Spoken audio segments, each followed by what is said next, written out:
Hello, I'm Sarah Barth, Executive Director of Semper Virens Fund.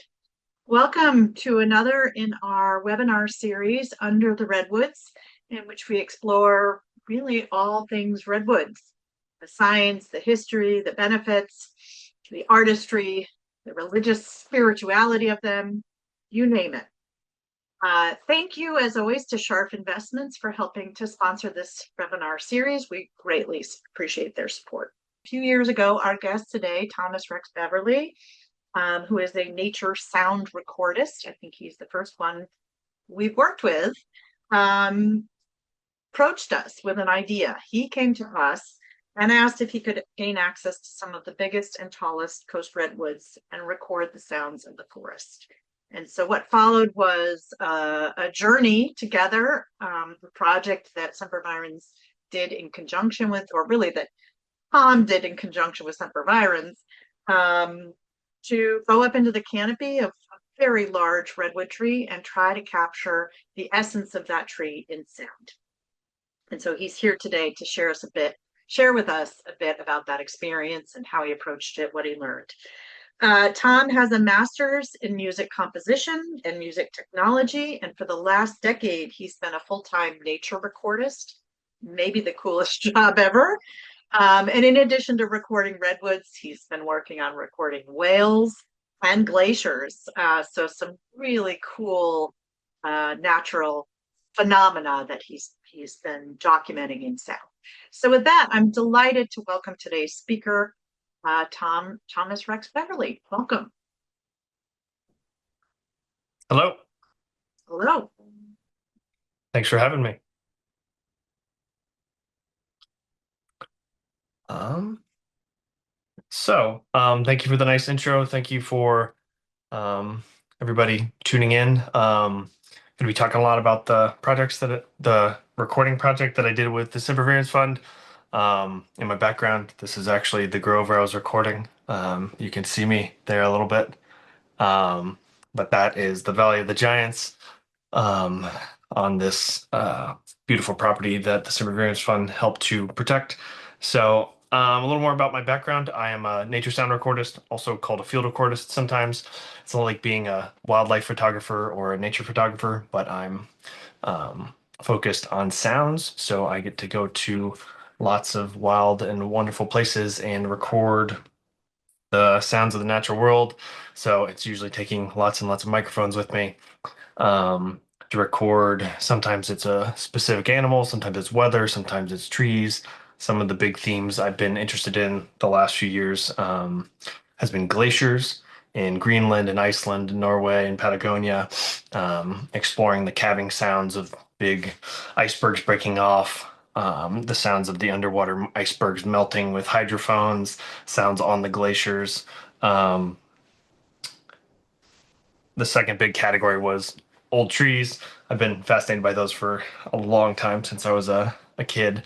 And the third big category I've been exploring has been underwater sounds with whales. So I've been doing that most of 2025 in Hawaii and French Polynesia. So a lot of humpback whale song, coral reef sounds, dolphins, fin whales, blue whales, that kind of thing.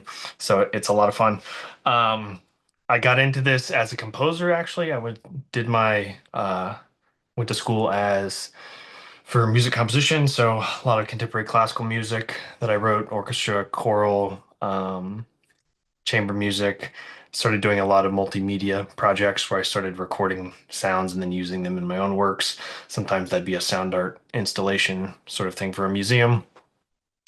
And then gradually I took that kind of combination of interest in music composition and what I had learned with audio engineering and music technology and started doing more recording outside. So I'd always loved being outdoors, climbing trees when I was a kid.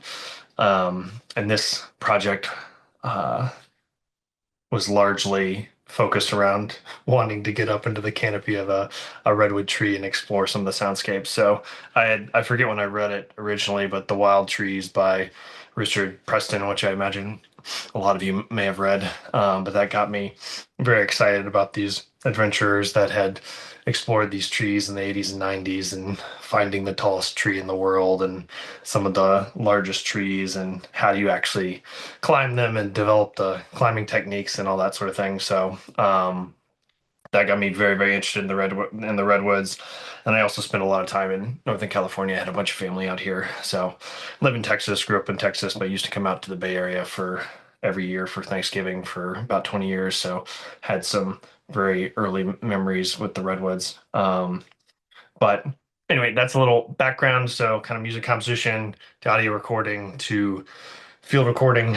Um, and I've been doing that for the last 10 years or so. So I'm mostly recording nature sounds that are used by sound editors and sound designers on movies and video games and that sort of thing. So if they need to, like, if a sound designer needs to design the sound of a dragon in Game of Thrones, they might combine a lot, uh, a lion roar with a creaky gate with distant thunder, and they put that together and make a something that doesn't exist, like a dragon kind of thing. Um, so anyway, yeah, I wanted to spend a lot of time in some redwood trees, and so I approached the Sempervirens Fund a few years ago, and yeah, it's very challenging to get access to a place to do the kind of project I would wanted to, because obviously these trees need to be protected, and so anyway, I was trying to find a place where I could get access to do a lot of the recording, potentially do some climbing, and set up a bunch of microphones within these trees. So luckily, the Perseverance Fund protects this fabulous grove that you see behind me. So there's a big the main part of the grove is I counted them up maybe 100 125 of these older growth trees, and they're in the range of like 200 to 260 feet. And so this is the Valley of the Giants, they call it.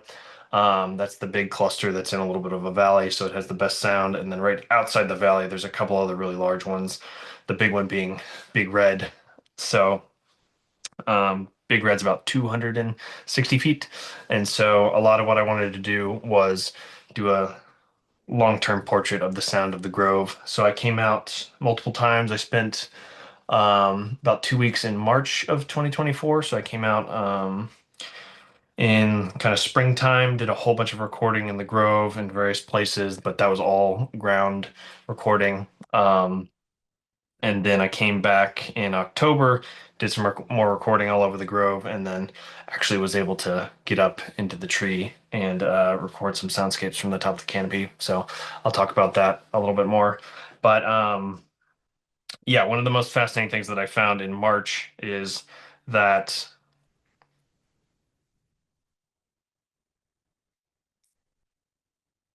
so I didn't know what was happening at first. I was listening through a pair of really, really quiet microphones that you can actually they amplify things that you can't even really hear with your own ears.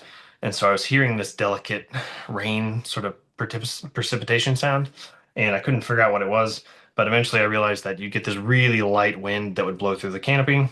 And at least in March, the redwoods seem to be shedding some of their needles from the last year because this didn't happen much at all in October. So mainly got this effect in March, but basically you get a little just ever so slight gust of wind, and then you were actually hearing the sound of thousands of these needles falling, and they're actually hitting the floor of the redwood grove. And so I called that redwood needle rain once, so I figured out what it was. And so it's this delicate precipitation, like ticking, plopping rain-esque sound, and then you mix in a little bit of the fog drips that you sometimes get.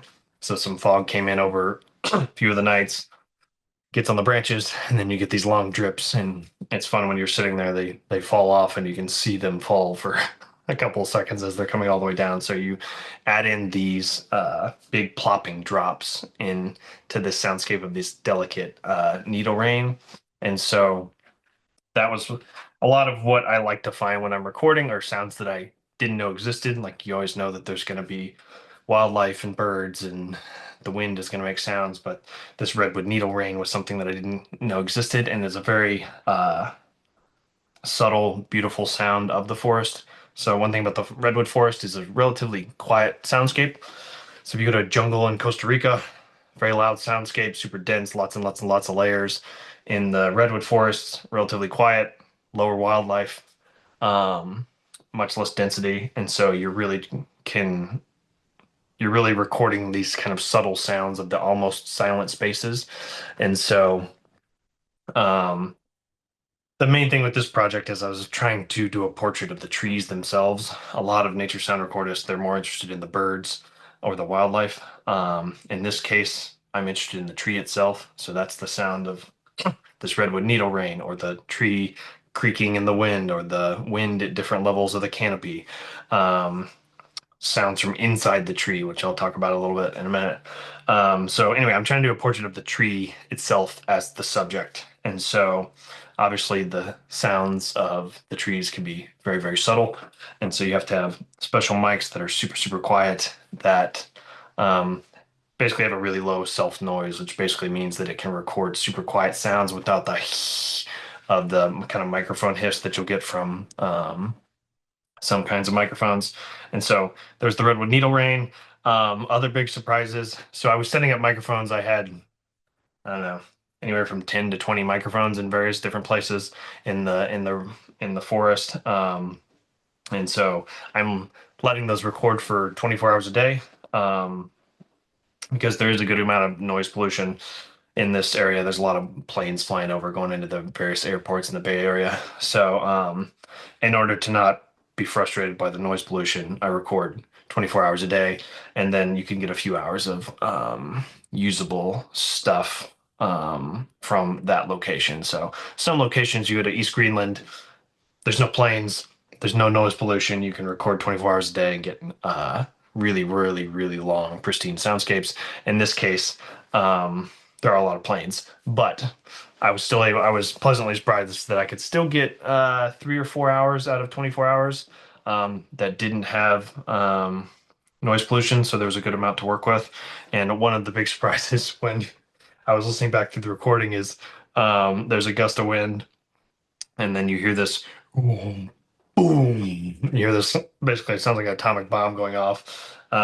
It's very far away because there's no debris sound, there's no creak cracking, or there's no like debris sound of the branches hitting the ground, that kind of thing. It's just the distant boom. So I'm somewhat confident that that was a big tree fall in the distance. So that was quite fun. It was definitely not on the property. It was very far away. The mics I was using can definitely pick things up from miles and miles away. So that was a pleasant surprise and super neat to hear. Um, the next category of the project was experimenting with something called a contact mic. So I got permission from the Surveillance Fund to actually put these contact mics into the bark of a few of the trees. And so basically, I was trying to capture the sound of water getting sucked up through the xylem because it's supposed to make this popping, clicking, bubbling sort of sound. And that's basically the water getting sucked up through the backside of the bark up to the needles of the tree. It's supposed to make a little bit of sound. I was trying to capture that. I think I got a little bit of that. It's a popping, clicking, bubbling sort of sound. But the thing that it actually ended up being more interesting with the contact mics. So it's basically a microphone that picks up vibrations. Like a normal microphone is going to pick up vibrations in the air, translate those into voltage, then you can hear it. Contact mic is just picking up vibrations, physical vibrations through the wood, and turning that into voltage that you can then hear a sound. Anyway, had two of those stuck into the various places on the tree. Most of the time, it actually was this tree. That was a good sounding one that I got the contact mics in. But anyway, I was listening through. I could hear a little bit of the water going up through the xylem, but then I'm sitting there with the headphones on. Raven flies by, and I was pretty sure that I was listening through the contact mics, but that I could hear the raven. And these headphones I had on are pretty isolating, so I was very surprised that I could hear the raven. I was like, wait, the raven sounds kind of weird. And then when I listened back through the recording, I basically I thought I was listening through the acoustic mics that I also had running, but I was listening through the contact mics, and what I was hearing was the the sound of the raven being filtered through the tree. So imagine a raven call resonating the wood of this 1,000-year-old redwood tree, and then you're hearing the filtering of that Um, and it comes out through the contact mic. So what you end up getting is this kind of filtered, eerie, haunting sounding raven call. It kind of cuts off the high ends of the frequencies. It comes back through the contact mics. And it was neat. The only the like lower frequency, louder wildlife would do that. So raven calls, and then owls mostly. So owls going whoo, whoo, whoo. That was loud enough and low enough frequency that it would vibrate the wood, and I could hear that coming back through the contact mic. So I have a lot of recordings where you have acoustics mics running, and then you have the contact mics running in parallel, and you can like jump inside and outside of the tree, and like it's just a very exciting uh concept to me to be able to jump inside and outside the tree and then kind of like the tree's actually feeling the vibrations of the environment around it, which I thought was super, super neat. Um, and then I did another project where I actually hauled a bunch of speakers into the forest and did these feedback loops kind of sound art experiment, but I'll maybe come back to that at the end if we have more time. But there's a video that Matt is going to link to that you can watch about that. So that's basically hauling a speaker out and creating these feedback loops through the wood that brings out some of the resonance of the wood, but that's a whole nother thing. So I want to talk a little more about the climb. So I'm going to get into that now. So anyway, how do you get into a redwood? Worked with a climbing guide that has a very specialized set of skills that are quite a bit different than rock climbing. Some similarities, some not. Basically, to get into one of these trees, it starts with a weighted line on a weight on a fishing line and big crossbow, and you're shooting it up into the tree, trying to get this weight and a fishing line over one of the lower branches. So it can take 1 to 2 days to even get that in there. So it's a lot of failed attempts trying to get it over the branch and get it strung up there. And eventually you get the fishing line over, and then you get a little bit of like lighter weight paracord over, and then you eventually can get a climbing rope up over one of the lower branches. Um, and then you can use the cinders to climb up, and then you have to like daisy chain up further into the tree once you get over one of the lower branches. But that whole process can take a day or two just to get one tree rigged. Tim, the climbing guide I was working with, has done a lot of super fun tree climbing all over the world, and I do not have the tree climbing skills to do this by myself. So I was working with Tim. He was keeping me safe with all this. So he's rigging the tree, and then once that's all done, then you basically have a fixed rope that's going up to about 225 feet. The redwood we went up into was 260 feet about. Um, and so the fixed rope, you're basically just climbing up a fixed rope with two ascenders. For takes about an hour to get up into the tree. Um, so you just climb up a few times. You have a big special like tree climbing harness that you're sitting in, so you can sit into it to rest. You climb up a few more times, then you rest. And you climb a few more times, and you repeat, looking around in various places in the canopy. So like one of the biggest changes that you get going up into the trees, the lower canopy has um, much longer, bigger needles, like longer, wider needles. Um, and then as you get up to the top of the tree, the needles are smaller and less dense. And the effect on the sound is basically with the coniferous tree, the longer the length of the needle, the deeper the pitch of the wind. So like a ponderosa pine has a super long needle. It's going to have more of a kind of lower frequency soothing wind sound. Like a Douglas fir is going to have a shorter needle, and it's kind of a higher hissier sounding wind. And so redwoods are kind of in between those two. But you can definitely hear the subtle differences between the wind character, between the kind of mid canopy and the top of the canopy. Um, there was even a big difference in the amount of noise pollution you get from the bottom of the tree to the top of the tree, because the little valley that they sat in was only 200 or 300 feet tall, and so the tree is actually tall enough to stick up over the top of the valley, and so you're getting line of sight to more noise pollution than you actually are at the bottom of the tree, which is interesting. So anyway, yeah, we got it all rigged, got it up in there. Tim set up these things he calls tree boats, which are basically these fancy hammocks that are up in the tree. it's a hammock strung between different parts. He had a couple of these strung up at about 200 feet in the tree. And so it's a hammock with kind of a fixed board on the end so that it's like pretty stable. And um, the weather cooperated during the project, and we were able to. Um, I think I climbed the tree 8 times over. Maybe it was seven. Can't remember. It was a lot. We were luckily didn't get too crazy of wind, so I got up to go up in the tree more than I thought. But we got to spend one night in the tree, which was the goal. Was so you climb up in the evening, get situated in the tree boats. Basically, you're still rigged in with all the harness. You lay down um, in the tree boat. You're still rigged in and tied into the tree, so you're obviously not really sleeping well, but you kind of wrap yourself in a sleeping bag. Sun sets, the owls start hooting, the stars are amazing, and like I did proceed to have a little bit of a panic attack once it got dark in the tree, and my animal brain was like, "What are you doing?" And so it took me about an hour to calm down. Normally, I didn't have any trouble climbing up in the tree, being afraid of heights, but something about it being dark and just this weird sense of huge space that you get up in that size of tree.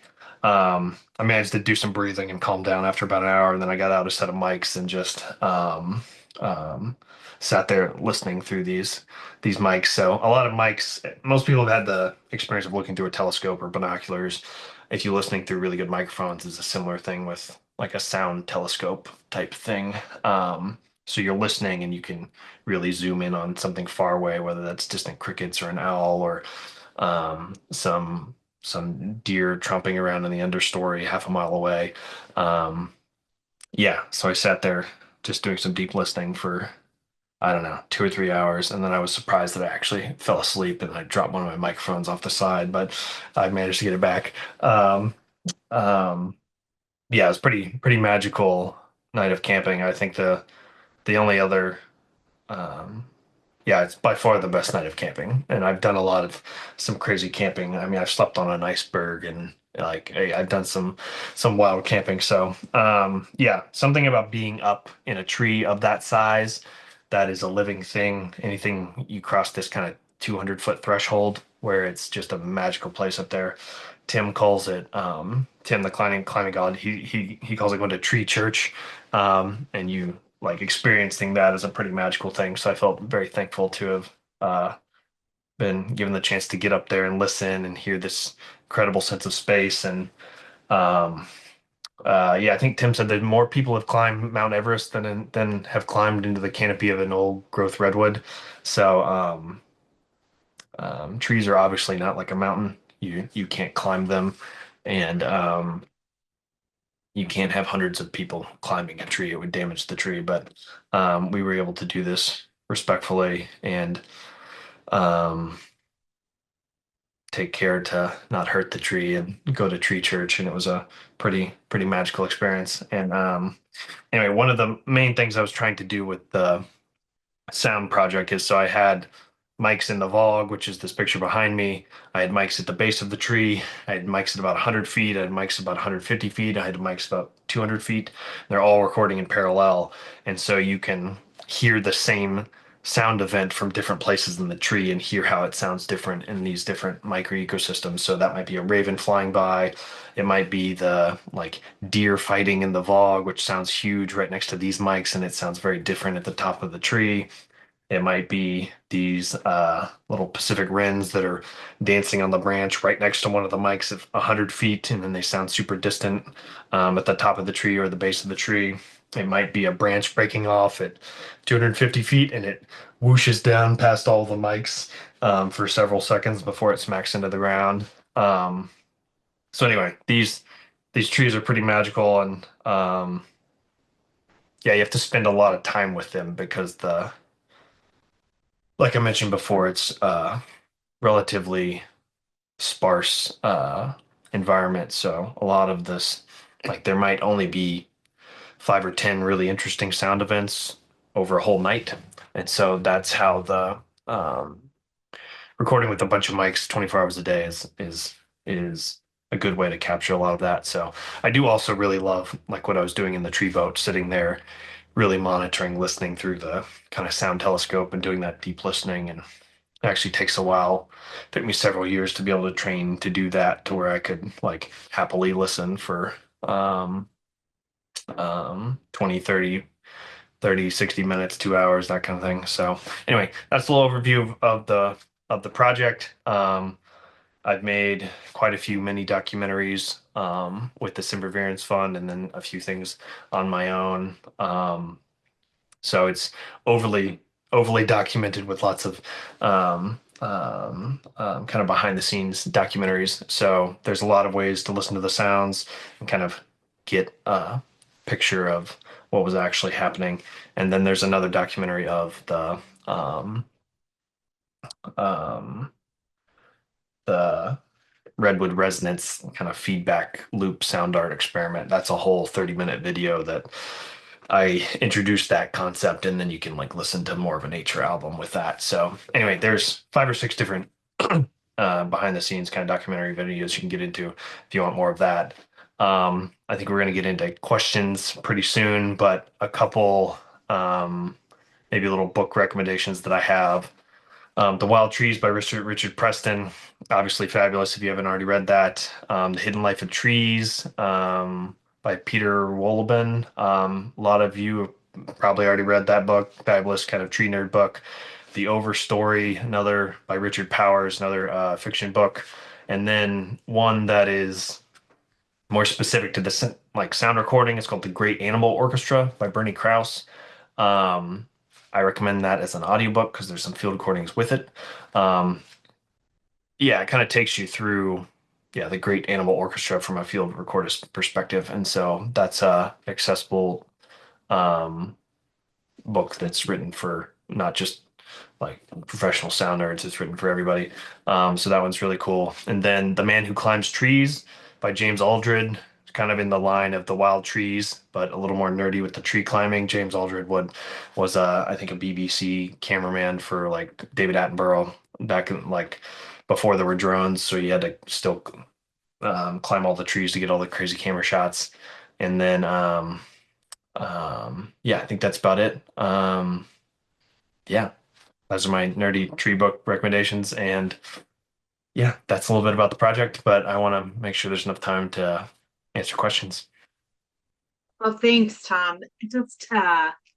Just listening to you, it really what you this project is right up there with sort of National Geographic Explorer type stuff. It really strikes me what an interesting project. I'm a little bit jealous, and I'm at your what an amazing experience, but also just at a macro level struck by the fact that something so large and such a huge presence at the same time in a sound context is relatively nuanced and subtle. It's just there's kind of a disconnect there. I mean, I understand it certainly. Redwood forests are often very quiet, but just listening to you made me think of that. So I love that you described this work as trying to capture a portrait of the tree, and I'm curious how you would summarize the portrait that you developed. I guess what I'm really asking is what, in its essence, is the sound of the tree, or what did you come away learning about these trees, having listened to them so closely for a while, probably more than most other people in the world. What was your takeaway? Yeah, I definitely have like 300 or 400 hours or something like that from this one grove. I think one thing that jumps out is when you have that much biomass that's been growing there for that long, like when you walk into the grove, it's something akin to like you walk into a giant cathedral in France or something, right? And you can just feel Yeah. the space, right? Because the acoustics. You get a similar like natural cathedral sort of feel if there's enough biomass. Like over by Big Red, that's kind of outside this grove, you don't get it because it's more isolated. Like it's the one giant tree that's a little further away. But in the Valley of the Giants, you get that there where you walk in there and you can just feel this like hushed sense of redwood resonance as you're in a valley, and then you have this giant amount of biomass, and it just gives you that cathedral feel, which is really, really fabulous, especially when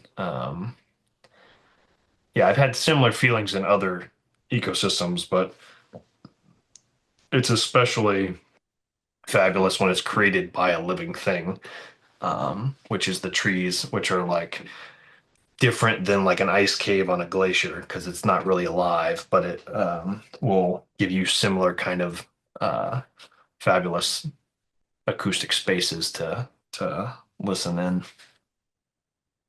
Do you, not to sound too woo-woo, but Oh, do go you for it. feel like do you feel like the sound essence of a redwood is really distinct from other trees? And can you help us understand what those differences might be? I mean, my starting point is usually like kind of what I mentioned earlier with the like the foliage of the tree is the defining thing with the sound of the tree typically because the main Yeah, sound of the tree is the wind. And so like a maple tree is really can be like really crackly and harsh. If it's like fall leaves and they're crunchy and they're blowing.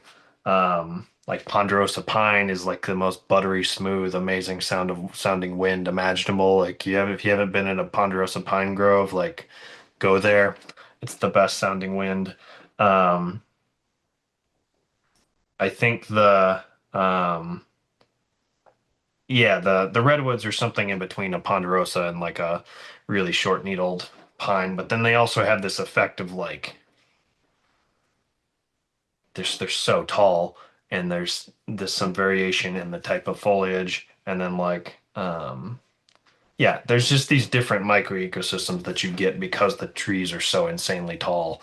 And so you get the effect of the wind, like just touching, dancing along the tops of the trees, and you're 300 feet from it, which is unusual. So I don't know. Does that answer the question, sort of? Or yeah, yeah. I mean, it's not really, there's no right answer, and what's it's the not an essence of the answerable. tree? Yeah. I don't know. Yeah, Like, I mean, yeah, and the like I'm talking about a lot of the quiet sounds because I just didn't happen to get an insane windstorm. So typically, if I'm going to record someplace for a really long time, you will get some crazy weather. But yeah, there can be we got like some moderate winds a few nights, but yeah, there I'm sure it would be a very, very rowdy place in there during a storm and even in yeah, some moderate winds. Like you can see all these branches on the ground. yeah. And just in that picture, like stuff is falling. Like there was one night I came back and I'm like a sizable branch had fallen right next to where the mics were, and I was like, oh God, that's like thank you trees for not dropping your giant branch on my Yeah, or like on your head, right? on my yeah, I mean, I'm not gonna be out there in the wind, but like I'll leave the mics out there. But it's like, oh, thank you for dropping this branch like 5 feet that way, so it didn't land on my $5,000 microphones or whatever. So, yeah, I don't know. It's hard to pin it down. I like finding the more the more the more time that you spend in one place, the more you get into the subtlety of it, and the more you Yeah, can. I especially like finding these sounds that like I didn't know existed, like the hearing the raven through the tree or the needle rain or um another one is when the branches break off in the top of the tree, they fall for so long that they actually make this kind of sci-fi laser sound where they go whoa, whoa, whoa, whoa, whoa, whoa, whoa, whoa, and they oh wow. you can hear them like rippling through the air because it's so quiet, and then it's kind of like yeah, it's this yeah, it's very cool. So So I'm curious, I imagine in your brain, the portion that analyzes sound is super developed, right? Compared to, say, my brain. And I'm curious what that does for your other senses. Do you find that being so intently focused on the sound of a redwood, you kind of tune out the sights, smells?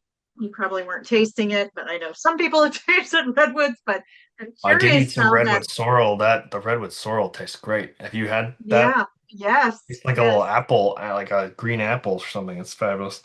Yeah, I'm curious how that intense focus on sound links. in your life experience with the other senses? Um,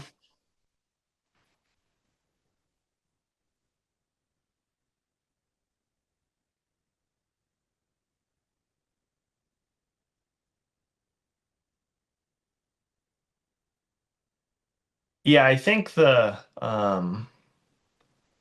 like I come to a lot of the approach to field recording actually comes from my musician background as like a composer and that sort of thing. So I'm also often, I think it has a lot to do with why I'm less interested in the birds and the wildlife and stuff. I'm just um, like I'll be interested in that bird if I really like the musical quality of the sound, if it's doing something that's interesting Yeah. in the space.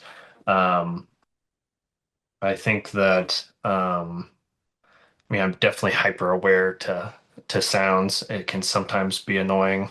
Um, one side of that is kind of the noise pollution, which I mentioned a little bit. Um, and you just learn to not get too aggravated by the airplanes and stuff. But um, it is quite magical when you find a spot where you can like just listen to the environment for even 15 minutes or 30 minutes without the sound of a distant car or plane or that kind of thing. But yeah, the it is a very cool experience to have the sound telescope sort of thing, and that's not something that most people have experienced because it's people are much more likely to have a telescope or binoculars than they are to have some Yeah. good microphones to really zoom in on something. So yeah, I'm rambling a bit. I don't know if I answered that, but Well, that's okay. I think you basically affirmed for us that you're really honed in on the sound component, which is yeah, great. for sure. And my question is, so you've got hundreds of hours now of these recordings. What are you going to do with them aside from, and again, I want to encourage people to check out the curiosity stories that we did with you, in which people can learn more about how you went about this project and hear some of these amazing sounds. But what beyond working with Sempervirens and us sharing it with some of our supporters, will you be doing anything with all these sounds? Does it just stay in the library somewhere? How does it get, what happens Yeah, to it all? most of what I do is I'll take those hundreds of hours and I'll turn a 1 hour chunk of that into a spectrogram, which is people have probably seen them in birding apps and stuff. It's basically just it turns the sound into an image, so then I can visually scan through it. Because obviously I'm not going to listen to 500 hours of this, so I Yeah. can use the spectrogram to help me cull down to an interesting event. So if there's the whole night in the Redwood Grove, and I can see these few spots that pop out that are brighter in the spectrogram. I zoom in on that. Oh, that's the branch fall. Oh, that's these owls that landed right next to the mic. That's these Pacific wrens that are dancing right in front of the mics at 100 feet. Um, I can find them in the spectrogram, zoom in that, and I cut those chunks out. And so a lot of what I do is geared towards like professional audio people that are going to use these sounds in their art projects. And so that's anybody from like nature documentaries to somebody working on a like large blockbuster film kind of things. A good amount of game studios, that kind of thing. Sometimes it's museums with sound art kind of projects. But a lot of the main thing that I do is nature sounds for um, like professional audio folks that are going to use those in their art projects. So I'm basically taking all of these sounds and putting them into these themed uh, sound libraries that so I had done like the whole series ended up being like like Redwoods Wind, Redwoods Fog and Needle Rain, the stuff that I was talking about. Um, these kind of like forest room tones is another category. So that's just like the subtle sounds of almost silent spaces, kind of these airy tones. Redwoods inside the tree, so that's the stuff with the contact mics that I was mentioning. And then general wildlife ambiences, I usually categorize those into like more active nature or quiet nature ones. So that's kind of heavier, denser wildlife versus the more sparse stuff. And so I'll put those together into a whole series of things. And then so like those are for the pro audio people that are going to use them in their art projects. And then I make a lot of these behind the scenes uh, kind of mini nature documentaries. So that's for the the wider audience of people that might be interested in this sort of thing. And so the most accessible versions of those are the curiosity stories that I made with y'all, the Simpervariance Fund, and then I have some more nerdy versions that I made with some microphone and more microphone and like more microphone nerd heavy stuff if you're interested in that as well. Um, but yeah, that's kind of how I usually share things. We work a lot with the scientific community, with researchers who explore all aspects of these trees, and not just the trees, but the forests writ large. And I'm curious, I'm definitely familiar in our region. Uh, Dr. Chris Wilmers has been studying sound impacts on mountain lions, and certainly noise disturbance on wildlife, I think, is a big area of research. But I'm curious whether you know whether anybody is in the scientific community is interested in using material like yours, and or if you know if anyone's using it in the context of studying these trees. Um, I mean the researchers definitely record a lot of sound, but they're Yeah. usually aiming at something different, which is usually more like I want to record with one mic in a lower quality for as long a period of time as possible so that I Yeah. can just like they usually call them more like sound traps. Yes. We Or we you do acoustic monitoring, yeah, like for the for marble marbled murrelet. murrelets. Yeah, that Yeah. crazy bird. Um, if you don't know about this bird, it's this crazy. Imagine a duck basically flying into a redwood grove, and they need a branch that's big enough that they can land on it, and then they just lay their egg on the branch. And so they're basically looking for And hope old it growth. doesn't fall off. Right, they're looking for old growth trees with a mossy bit on it, so like the tree has to be big enough. And these are like water birds that don't land very well, and so it's a weird adaptation. So they got to have a big enough tree. So they like And these. not surprisingly, they're endangered. Yeah, yeah, yeah. So it's a funny adaptation, but I imagine it's something like a. Have you ever seen a video of a puffin trying to take off? Like they basically like jump off the cliff, and like the puffin can like barely fly. They like have to Yes. flap their wings really, really fast, but they're really good at swimming underwater. I imagine it's something like that with the marble murrelet trying to land in the redwoods, but it'd be very hard to film that. But um, sorry, what did we? I got off track again. I just was asking if the scientific community ever Oh uses yeah, your yeah, recordings. But yeah. you're Sound. right, they're recording for different kinds of things. Yeah, they're aiming at like they're recording in mono, so one mic at a lower quality for very long periods of time, and then they're analyzing that for their research. Oftentimes it's like whether this bird is here, how many birds, how many calls, like variations in the bird call, all that sort of thing. So like there's usually a quality trade-off being if you want to record for like several months, it has to be one mic and it has to be at a much lower quality.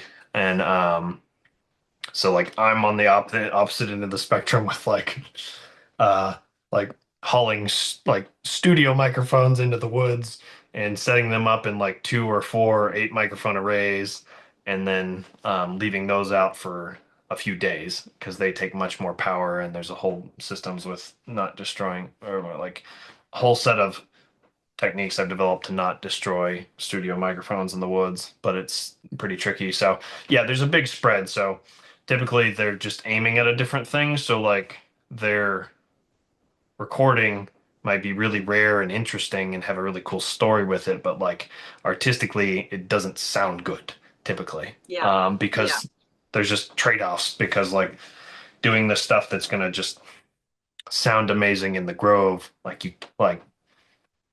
you can't run those mics for 3 months or something. Yeah. So Yeah. typically there's a trade-off. So same kind of thing with like the whale recordings I've been making. Like there's tons and tons of recordings of whales, but most of them are in mono. And when I say mono, it's like having one ear or something, right? It's like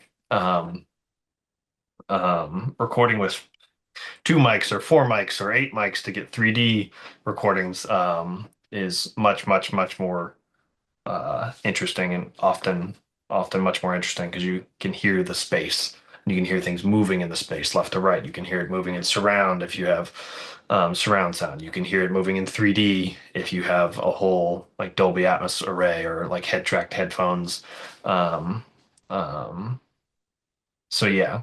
Anyway, yeah. So there's been times where I've started to do more partnering with a researcher where like I'm trying to make the really beautiful recording that they would help to like they would share as part of their outreach because a lot of researchers will have like an outreach budget in the grant or something, and so like that might be something where they pair with somebody like me.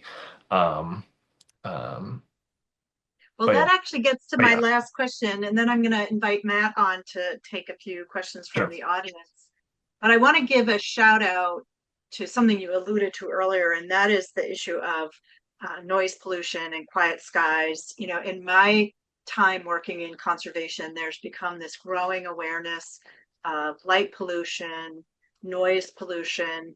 You know, I think that's something people in cities were aware of probably forever, but it's more recently that I think we've come to learn how widespread and far reaching noise and light pollution are and how hard it is to get out into the wild far enough to be from light and sound pollution. And so anyway, there's growing evidence of how disruptive that can be to natural systems and certainly to certain species, wildlife species in particular, both aquatic and terrestrial. Anyway, you mentioned your work with quiet advocacy, I think it's called quiet advocacy, or I'm not sure Quiet the name of the Parks. organization, quiet parks. And I just wanted to give you a chance to give them a shout out because I think that it's really important that folks on this webinar who care about conservation are aware that there Oh yeah, are yeah, efforts. yeah. Check them out. It's Quiet Parks International. I think is the full name. I think it's just quietparks.org.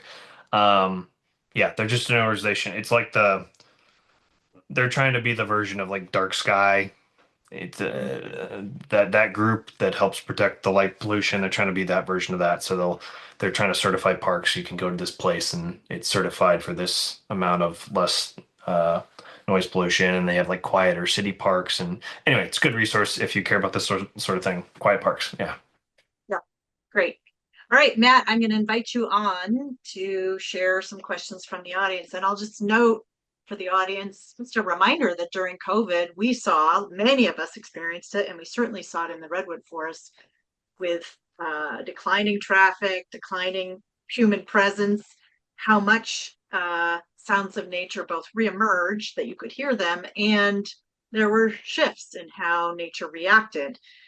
So it's not a minor thing. Anyway, Matt, do we have questions from the audience? We sure do. Thank you. Thank you, Tom. I'm going to start with a real technical question. Someone's curious about how you manage the recording itinerary, your recording goals with all the microphone arrays, especially when filming or organizing a documentary style project like this. Um, yeah, it's a lot of stuff. I think I had like 6 terabytes of stuff, which is seems like a lot for audio. People are used to that maybe with video, but yeah, it's a lot of different microphones arrays. So it's some combination of every time you set up the microphones, you do a little slate saying this is this microphone and this recorder. I'm next to this tree. It's this time of day. It's and you just like put a little slate on the beginning saying everything that's going into that recording, and then you do that for all the different recording rigs, and so that's always at the beginning. Um, so the slate helps you notice all that, and then it's yeah, a lot of just like basic note taking sort of things. That's keeping good documentation of everything. There's a lot on the front end that goes into like the logistics of the planning, and it's often very difficult to get places with all this gear and the batteries and all that kind of stuff. And so there's like the whole logistics of getting this stuff there. There's the planning pre side of it. How do you find an organization that has a privately owned old growth redwood grove that will let you climb into the canopy? It took me several years to figure that out. So that can take a while on the front end. And then yeah, they like if I can do the documentation and the planning better on the front end, that's always more enjoyable because trying to sort things out on the back end in post, if you had not as good of documentation on things, like it's always the better to do it on the front end. So having documentation of that. Another thing I do in the field is just like these daily like voice journals of things. I'll do that like morning, afternoon, night, just talking into the voice memos on my phone, and then I have those like getting the genuine reactions to whatever thing I'm excited about in the moment, and that can help like pull a story kind of thread into all of it. And then yeah, that's the general overview. It's not um nothing super special in the systems other than like just trying to document things as much as possible and be very organized. Yeah, it's a lot to organize, but I had the chance to witness you doing some of it, and I was fascinated at how organized you are, even on the tech end of things. Um, Switching to your vast array of experiences, you've you know climbed mountains and glaciers, and checked out volcanoes and swam with whales. Have you noticed any similarities among some of these really distinct soundscapes? Uh, Anything that Redwoods reminded you of while you were up there? Uh,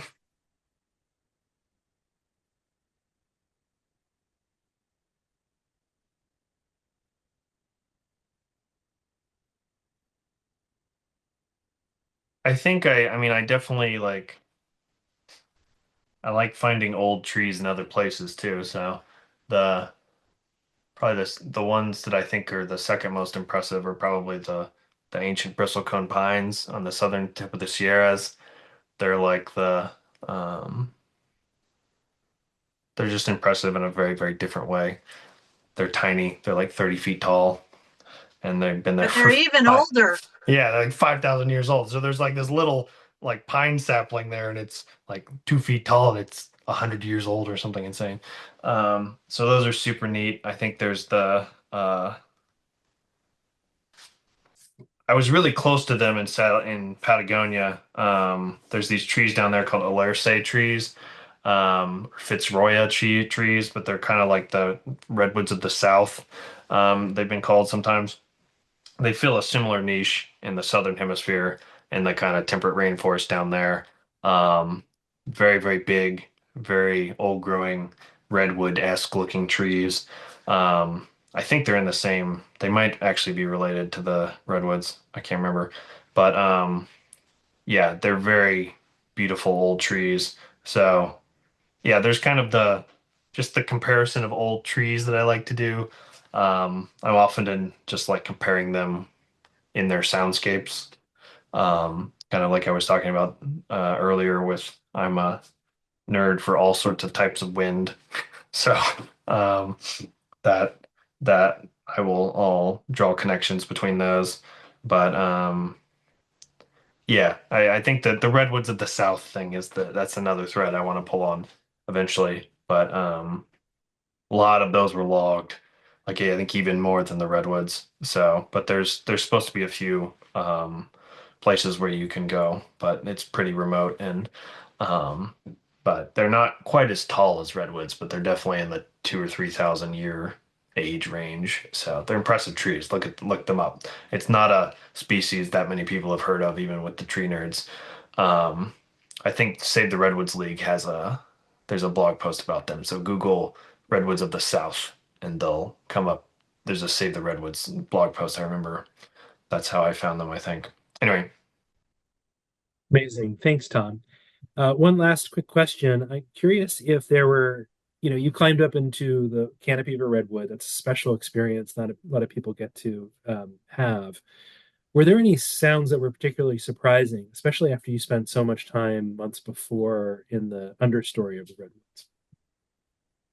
it's definitely crazy when the birds land like next to you at 200 feet. They're like, "What are you doing up here?" And they're weirdly friendly too up in the canopy because they're not used to they're not wary of the human up there. So you'll have kind of weird wildlife experiences. Had that a few times with different species, little twittery birds. Um, um, yeah, it's quite weird. Yeah, like it didn't happen to us much, but like like if it were to get actually windy, like you would feel the top of the tree moving while you were up there. So you get we got a little bit of that, but we didn't have much wind. Um, um, and then, yeah, it's just a crazy sense of openness and space. And so, like you literally can't see the bottom of the tree because you get up there so high and like the density of the canopy and there's these crazy branches everywhere. And you're just like, your brain doesn't really know what to do with it. You're like standing on this branch at 225 feet. And so, yeah, the acoustics are funky, and it's definitely like it's a mountaintop-esque feeling. Like you're up at the top and you feel the air and like the branches move a little bit when the wind blows. And so it's like it has a lot of the like hair on the back of your neck standing up kind of feelings that you'll get if you're in a high place on a like rock climbing or mountaineering or just a scrambled up to some big spot on the top of a mountain, that kind of thing. So, but I think it's extra special because you're crazy high up in something that's alive, and it's like very hard to. The only other experience I've had is like in French Polynesia, you're actually allowed to swim with humpback whales. And so I did that. You go out on this special boat with a permit where you can like you're basically snorkeling in the water with a whale. And so like I'm somewhat close. I'm like quite close to like a mother humpback and a baby.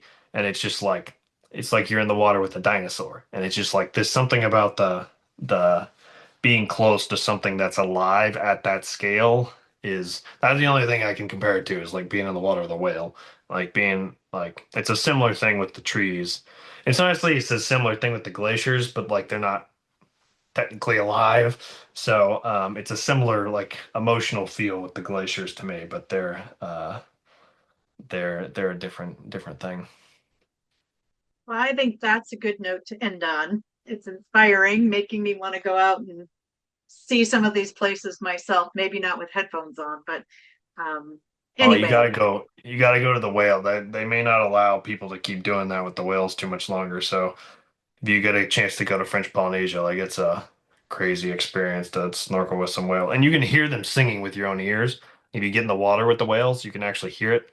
It's not as good, obviously, as with the hydrophone, like underwater microphone, but um, yeah, the whales are fabulous. So um, anyway, yeah, go swim with some whales. Even if you don't have microphones, you can hear them singing, which is especially fabulous.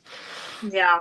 Well, that's great. I hope to be able to take advantage of some opportunity like that. So, thank you, Tom, so much for both being on this webinar, for doing this project with Sempervirens.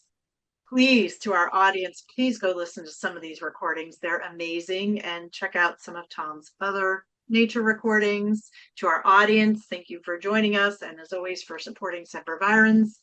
And join us next month when we are going to have a very different speaker. We are welcoming Patricia Kashian, and she has just produced a book called, or she will be discussing her book, Forest Euphoria, The Abounding Queerness of Nature. So we will have a very different kind of conversation about these amazing forests, but another learning opportunity for all of us. So anyway, thank you again, Tom, and thank you again to Sharf Investments for sponsoring this webinar. And to the rest of you, we will see you again under the Redwoods next month, we hope. All right, thank you. Thanks so much for listening. Bye-bye. Bye bye.